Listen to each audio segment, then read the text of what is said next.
Hi everyone, so here we are. It's the first game of Thomas Tuchel's reign as England manager. The new generation starts here, obviously with one sole goal, which is to go and win the World Cup. So we start tonight after Tuchel was appointed several months ago. It was his first week this week to work with some of the players. Done a couple of press conferences, talked about some of the things he wants from the team, which I thought were really interesting. And his first sort of major decision as England manager was to have to select 3 of the players from the 26-man squad to drop out. So no great surprise that Aaron Ramsdale drops out. It had to be one of the goalkeepers at the end of the day. Arguably, he's struggled. It's not so much his fault. I think Southampton as a whole have struggled. So no major shock to see him drop out of this one. Jarell Quansah played obviously a part in the Champions League for Liverpool. Played again obviously at the Carabao Cup final. But he drops out. Somebody has to at the back. The big surprise, I think, for a lot of people, and I'm sure they'll get a lot of criticism for this, is Morgan Gibbs-White, who's had a phenomenal season. I think we can all agree at Nottingham Forest. And he's so versatile. He can play so many positions. He can play as a defensive midfielder. He can play as a centre midfielder, and obviously he can play as an advanced midfielder. Gets a lot of assists, gets some goals as well. So yeah, a bit of a surprise to see him drop out, and quite disappointing, I think, from my point of view, because it had been really good to see what he could bring to this England team. Cole Palmer not being involved means that it's probably slightly less of a selection headache in terms of that number 10 position, although some people will probably say that, I don't think many people this season would say that Foden deserves that position. I think that's Bellingham's nailed on, but I do think it'd have been interesting because perhaps if Cole Palmer had been playing, maybe we wouldn't have seen Bellingham pushed as far forward. Perhaps Cole Palmer would have had that. Maybe we'd have seen Bellingham as part of a midfield two alongside Rice, who's almost definitely expected to start, and so he should, because he's been excellent in an England shirt for the vast majority of games, and obviously very consistent at Arsenal and previously as captain of West Ham. So if we look at the team for tonight, which I have to say as well before I go onto this team sheet, I do think this is going to be the tougher fixture. I think most people can agree that the Albanian team is much stronger than the Latvian team, and there's some really good quality players in there as well, which I'll talk about in a short while.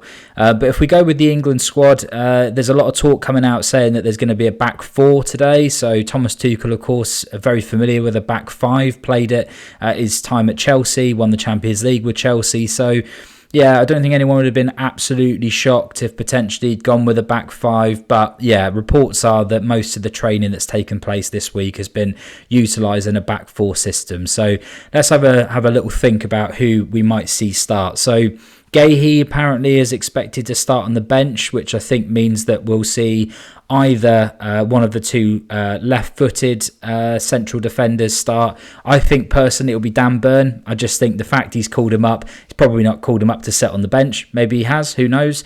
Perhaps he's brought him on for the experience, but the fact that he's never been involved in an England squad before suggests to me that he's expecting him to start, and I thought he was absolutely phenomenal in the Carabao Cup final. Of course, got the goal as well to get Newcastle on their way. So yeah, fully deserving of a start in my opinion, if Gahey's going to be on the bench, because I do think Gahey is that first choice left-sided central defender.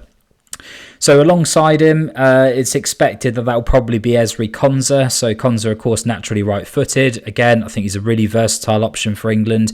It means that if the right-back pushes forward, Konsa's more than capable about going out wide as a sort of wide centre-back. We know he's a bit of a ball-playing centre-back as well at Aston Villa. So again, I think he's a really good option to have, especially if you've got perhaps somebody like Dan Burn. I think them two would complement, and Colwill as well. Both those two are capable of playing at left-back. So it does mean that the team can sort of stretch a little bit to wider as well, because both those 2 players are sort of more comfortable wider and on the flanks if they find themselves there as well. So yeah, I think that's what I would expect in terms of the 2 centre backs. Miles Lewis-Skelly is expected to start at left back. Again, had a breakthrough season for Arsenal, been really positive. Obviously they've sort of fallen off a little bit in recent times, certainly as Liverpool have opened up a significantly bigger gap at the top of the table. But Miles Lewis-Skelly, along with somebody like Ethan Nwaneri, probably the two of the major sort of standouts for Arsenal this season. So yeah, if Skelly starts tonight, Miles Lewis-Skelly starts tonight, then I think absolutely deserving of it. It'd be really interesting and exciting to see him in an England shirt. Obviously, again, not really much point talking about it because he's not in the squad because he's injured and he's out for the rest of the season. But yeah, I think the future is probably between Lewis-Skelly and Hall as well. So it will be interesting to see if he can stake his claim, and then obviously that puts pressure on Hall to kind of come back next season and really put pressure on him to start as a left back. But yeah, exciting times for England because we've often had a shortage of left backs, certainly since Ashley Cole retired. Luke Shaw, obviously phenomenal player, but again, major issues with injuries. So yeah, be exciting to see him. And then I think at right back, I think personally it's probably nailed on to be Reece James. We know Tuchel likes him. They worked together at Chelsea for a long time. I said on my podcast last week that I think Reece James is certainly, from an ability point of view, more than capable of playing for England. Offers so much going forward. Leadership capabilities as well as captain of Chelsea. Very good defensively, but as we all know, he's got a sort of significantly problematic injury record. But if he's fit and he's able to start tonight, then yeah, put him in. I certainly think he's probably a slightly better option these days than Kyle Walker. Obviously, such a phenomenally consistent player for England. Pace is still there, and he's doing pretty well, obviously in Milan. But I think Reece James will probably get the nod tonight. So that's our back four. I didn't touch on the goalkeeper because I think that position's always Jordan Pickford's. Again, been really good under Moyes for Everton. Was very good actually under Sean Dyche as well. So.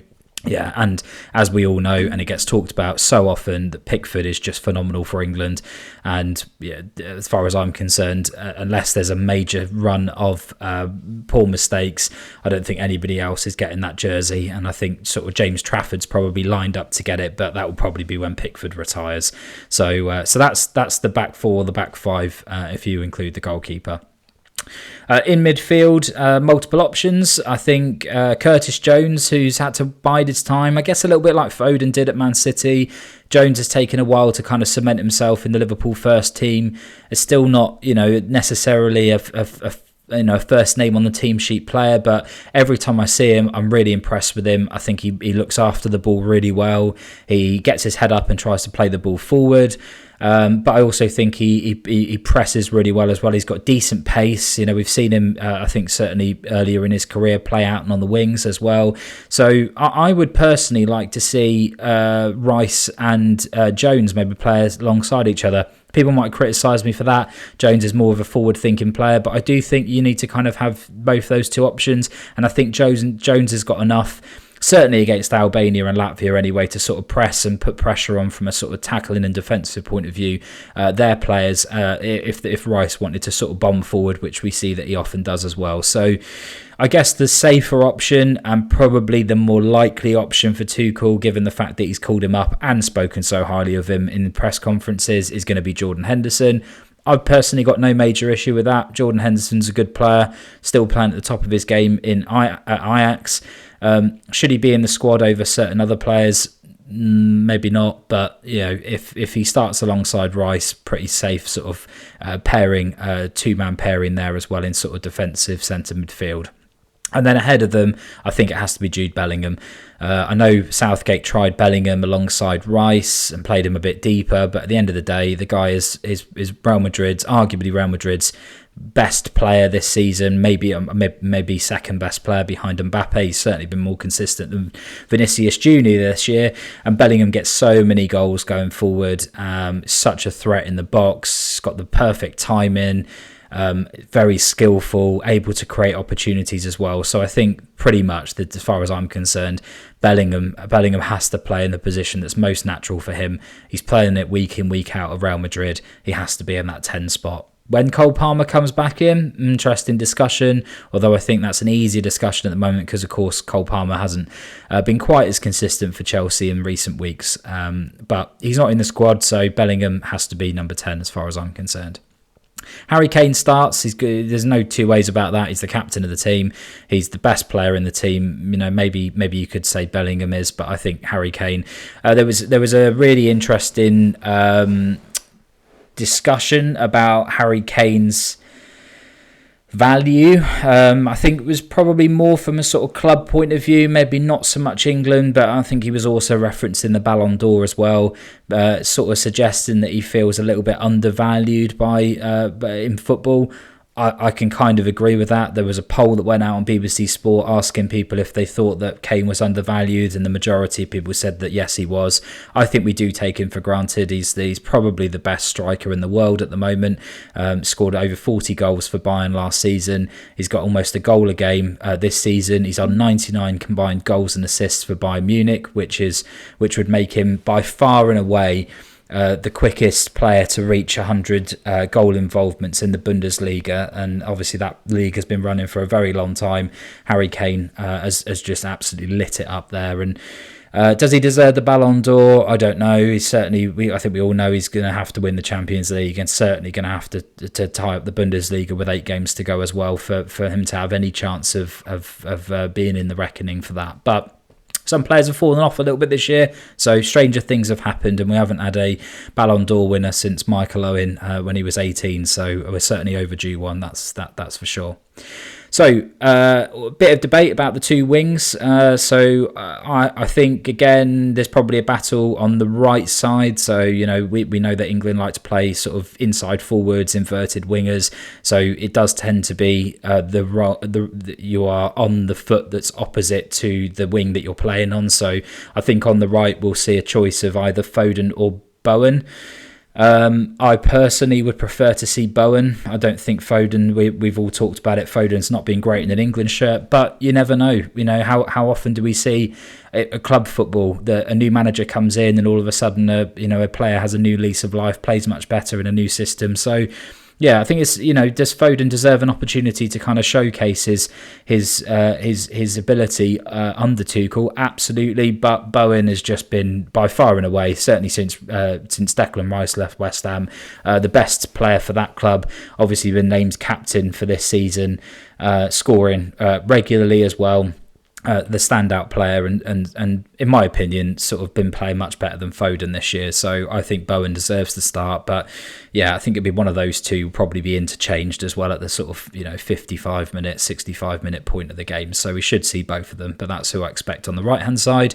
And then on the left hand side, there's a lot of talk about Rashford starting, which would be a strange decision, I think, because Rashford, even though he's had a fairly successful first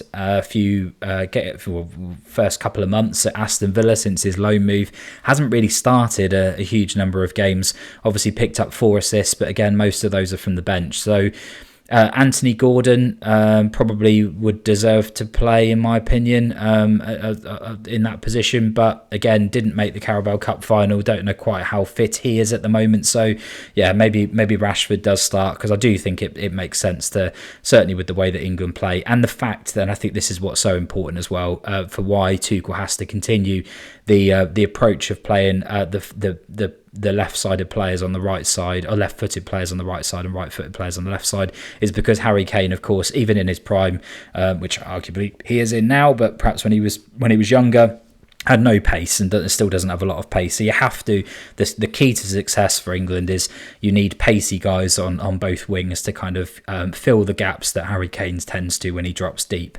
We know he's a phenomenal playmaker. He's one of those. He's the best goal scorer in the team and he's the best playmaker in the team. So you kind of have to let him do both things. And you do need Bellingham bombing forward as well and kind of really getting in the box. Very much like Jamal Musiala does for Bayern. And again, if you look at how Bayern have played, and it's certainly getting the best out of Harry Kane, you've got the likes of Leroy Sané, Michael Olise, Gnabry, Kingsley Coman, again, all extremely fast wingers, and they kind of cut inside and fill that gap when Harry Kane is dropping deep. So I certainly think England need to play to his strengths and do that too. So that's who I'm expecting to start tonight. Again, I don't, there's a reason England's are odds-on favourite. Well expected to win the game tonight. Certainly, obviously, with it being at home, and you just have to look at the sort of difference in quality between the two teams. So I'm expecting an England win. But if we have a look at Albania, they've got some decent players. Albania, definitely. I've not seen a huge amount of them play. I think they've not been on the greatest run, so they've only won 1 in their last 5, which is obviously a little bit disappointing from their point of view. They've been involved in 2 of the last European Championships, but they've never qualified for a World Cup. So that will mean an awful lot to them. I don't think they'll be expecting this one to be a win. And I think, I've seen Silvino, the Albania coach, come out and say that, there's a lot of respect for England and the quality that England have. But they'll be expecting a good showing because there's plenty of teams in that group which Albania will feel that they can beat. And Albania will be thinking that perhaps there's a good opportunity for them to come in behind England in second place. And if they can nick a draw today, what an incredible result that'll be for them. So certainly plenty of motivation from an Albania point of view. And if you look at the team, in goal is expected to be Thomas Strakosha, who, of course, was at Brentford for a couple of seasons, only played twice for Brentford. So he's now at AEK Athens, which he seems to have sort of found his level a little bit more, and he's playing consistently and regularly for them. A lot of their players actually play in the Italian league. And if you look across the whole team that they've got, there's a lot of players that are playing in the Serie A as well. So this is obviously a really good standard of football, not necessarily at the top clubs. There's a couple of players that are playing sort of at the top. Elseid Haisaj, he's at Lazio, but he unfortunately was injured, so he's sort of one of the star names in the Albania team, so he's not going to be playing tonight, which is a shame, because you always want to see teams at their maximum capability or maximum strength. But Aslani is probably the sort of standout player as well, and maybe alongside Armando Broja. So Aslani is playing at Inter. He's a centre midfielder, so he's expected to start tonight. Armando Broja is a really interesting one. He was expected to be so good, and obviously had that sort of first really good season at Chelsea when he was sort of breaking through. I guess a little bit like Ferguson maybe at Brighton. Again, they were similar age, similar profile. There's a lot of talk, interestingly, about growing pains, for some of these sort of taller and sort of, more physically developed players at a young age. And Broja certainly sort of fits the similar profile to Ferguson. So not been brilliant. I think, when I say about his breakthrough season, I think that was also on loan at Southampton, where he bagged quite a lot of goals, and there was a lot of talk about him going to teams like West Ham, and I think there was other clubs in for him at the time as well. So certainly very capable, and again, maybe feels perhaps there'll be a little bit less pressure. He's more of a star name in this Albania team rather than big expectations from a young player in a more experienced side. So I think Broja will be the sort of main threat for Albania. But they do also have Ernest Mucci as well, so he's a bit of a nomadic striker, so currently playing for Besiktas. He's not got a fantastic goal scoring record, 7 in 34 for Besiktas. Not the highest level of football either. Turkish league, not bad. They've done very well in Europe this year. But again, you'd expect that for somebody leading the line at international football, they'd be a bit more prolific than that. But he obviously knows where the back of the net is, and you don't play at the highest level if you don't know that up front. So he could be a threat, and certainly, if you've got him alongside Broja as well. And like I said, across the rest of the team, unlike a lot of international teams, there's not a lot of players that play sort of domestically. Albanian leagues, not particularly high in the coefficient rankings anyway. But like I said, most of them playing in Serie A. There's a couple of players playing in Spain as well. They've got a player that plays in Espanyol and Granada as well. So yeah, certainly a lot of top level quality in the Albania team, perhaps without any standout stars. So we might see a more collective effort. I think it will be a fairly defensive approach from Albania. But if they play 3 up front or sort of similar shape to England, could cause some problems. So like I said, I thought it was worth just drilling into a little bit about the Albania team, because I don't think it will be a totally easy game for England. And again, there's that added pressure as well of it being Tuchel's first game. So I'm excited. I'm looking forward to it. 7:45 tonight at Wembley Stadium. So well done on those of you that managed to get the tickets for it. Should be a good game to watch. And then finally, just before I sort of wrap up this bit in terms of a preview of this game, I also just wanted to say that I've watched a couple of press conferences with Thomas Tuchel. There was one that was out yesterday with Harry Kane doing the second part of that press conference. And just for what it's worth, in my opinion, I think Thomas Tuchel has been I think he's been fantastic to listen to. He's talked about a few sort of key principles that he's tried to get across to the players: more touches in the opposition box, a higher press or a higher engagement from the players, including from Harry Kane as well, which I think is interesting because Harry Kane will know what to expect with Tuchel because, of course, he played under him at Bayern Munich last season before Vincent Kompany came in this year. So I think we're going to see a slightly different approach than we saw with Southgate. Again, I know Southgate got a lot of criticism. There's been a lot made of the sort of phrase that Tuchel's come out with, which is sort of that England have been more afraid to lose than eager to win in the past. I think a lot of us watching England and following England for all of our lives will feel that phrase resonates with us, and I think but I think this is really important. I think we as fans have a part to play in that too. I don't know. I think generations make a big difference here in terms of what football you've seen and how England have done. Certainly at my age, I've known both sides of it. England sort of failing to kind of progress and advance in tournaments. The sort of really difficult spell in the doldrums under Roy Hodgson, who I do think had probably one of the weakest England squads in the last sort of 60, 70 years. So not necessarily entirely his fault. And obviously Steve McLaren in there as well, in that sort of awkward phase in the middle where we just weren't doing very well and we didn't really have any major stars with the exception of probably Rooney. But yeah, sorry, I was going off on a bit of a tangent. So I think and more recently under Gareth Southgate, who without exception, with the only exception being Alf Ramsey, who of course won the 66 World Cup as manager. Is the most successful manager that we've ever had in charge of the country. So I think we've seen all of it. I certainly feel for myself as well that, I would maybe say that I've felt a little bit more nervous about getting knocked out and expecting something bad to happen to England. I think there's that, trauma is a bit of a strong word to talk about when you're talking about sport, and let's put things into context here a little bit. But to some extent, I do think maybe we as fans have a part to play in that as well, in terms of what our expectations are of the team and how excited we are for how the team are progressing and doing well. So yeah, certainly a mindset thing for the players. I think, like I said, fans have got a part to play in it.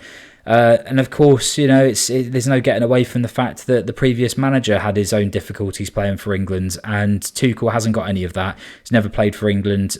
He's only really ever known major success as a manager, won an awful lot of trophies. Didn't necessarily have the greatest season last year. Maybe they weren't bad Bayern at all. It was just Bayer Leverkusen had an unbeaten season. So really difficult to do anything about that. But yeah, overall, I'm expecting the team to play in a different way, certainly more of an attacking and offensive way, and hopefully Tuchel's reign gets off to a really successful start. So I'll probably do another video maybe at the end of the weekend or perhaps after the Latvia game, just to sort of refresh and review how this game went and how the other one went. But yeah, we'll go from there.